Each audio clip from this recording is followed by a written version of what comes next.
On October 10, 1969, San Francisco cabbie Paul Stein is shot execution style in the front seat of his car.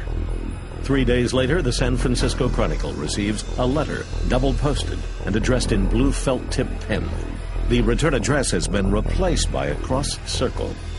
The first line reads, "This is the Zodiac speaking." I can remember the Chronicle publishing a letter, and it was, "This is the Zodiac speaking," and he described the murder scene. And I found that quite chilling. More chilling than the letter's detail is what accompanies it. Pieces of Paul Stein's bloody shirt. The piece of shirt in the letter made it very clear that the person that was writing was the murderer. In it, Zodiac taunts police. He writes, "The San Francisco police could have caught me last night if they had searched the park properly, instead of holding road races with the motorcycles, seeing who could make the most noise." Then Zodiac shares his plans for the future, increasing the quotient of terror exponentially. He said he's going to shoot school children. I'm going to shoot them as they came bounding off the bus. School children make fine targets. I think I shall wipe out a school bus some morning. Just shoot out the front tire and then pick off the kiddies as they come bouncing out. Later on, he's got diagrams of bombs. You got an electronic eye. It's going to count the numbers, windows in the school bus. It's at the height of a school bus. It's buried in a cliffside. As soon as the school bus goes by, it's going to detonate and kill these kids. Two diagrams. They look at them. These things will work.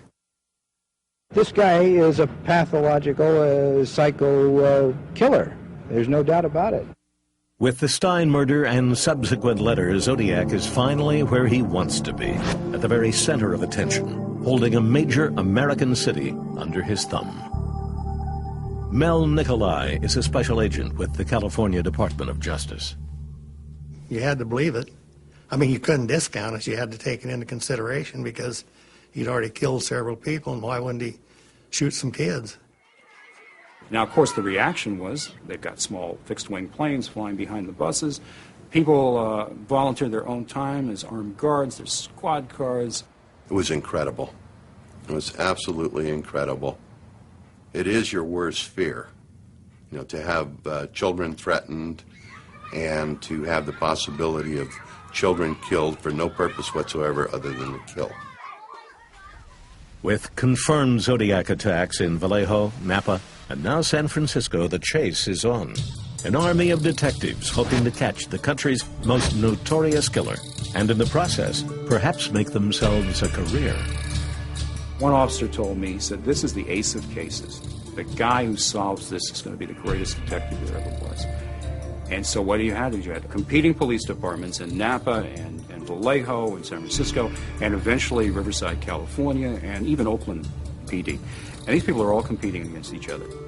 In my mind, it was kind of like a poker game. You see all these different police from different agencies, or kind of like holding their cards. I don't know, what do you got?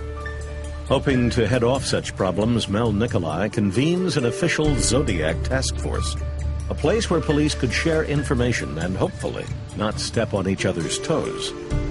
San Francisco and Napa and Solano and Vallejo PD, they all came together pretty fast.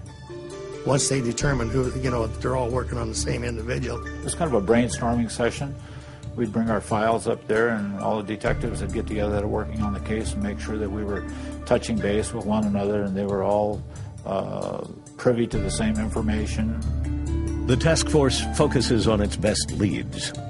The bloody print pulled from Paul Stein's cab, and the Zodiac letters written most likely in the killer's hand.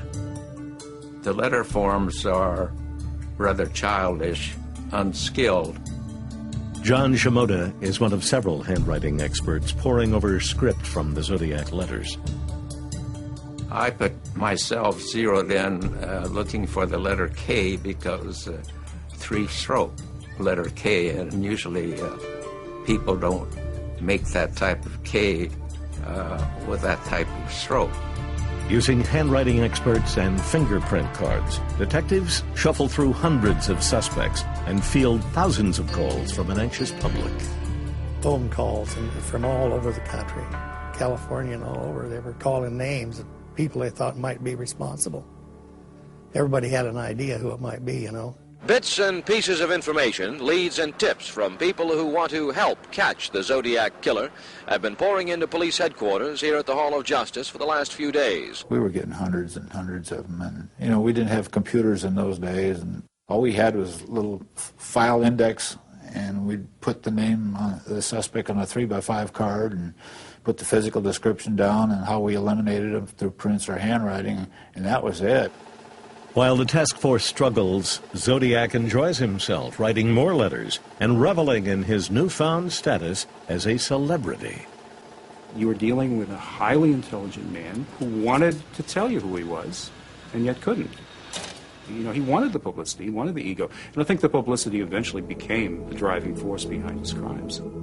In one greeting card sent to the Chronicle, Zodiac demands that the people of San Francisco start wearing some nice Zodiac buttons. Zodiac writes, "Everyone else has these buttons like the peace symbol, Black Power. Well, it would cheer me up considerably if I saw a lot of people wearing my button." In a second letter, Zodiac writes, "The bomb is set up like this," and then provides police with a page of schematics. Zodiac ends with, "I hope you have fun trying to figure out who I killed." He called it his game of outdoor chess. And I think what Zodiac battled with the police, that became it. It was him against the police. He outwitted them, he gave them clues, he told them when he was going to strike. Zodiac even corresponds with San Francisco's rich and famous. Prominent among them, San Francisco attorney Melvin Belli, who receives a letter with a scrap of Stein's shirt in it. Eventually, however, the Zodiac decides it is time to stop writing letters and begin killing again.